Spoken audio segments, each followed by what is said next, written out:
এখন প্রচারিত হচ্ছে মৌমিতা চ্যাটার্জির কণ্ঠে বাংলা গান। শুনুন, শুনতে থাকুন, কমেন্ট করুন।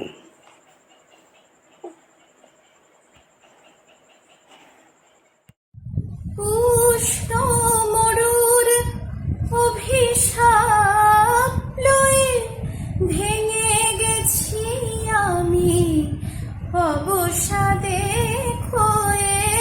উষ্ণ মরুর অভিশাপ লয়ে ভেঙে গেছি আমি অবসাদে ক্ষয়ে। কণ্ঠ আমার দীর্ঘ নিঃশ্বাসে ভুল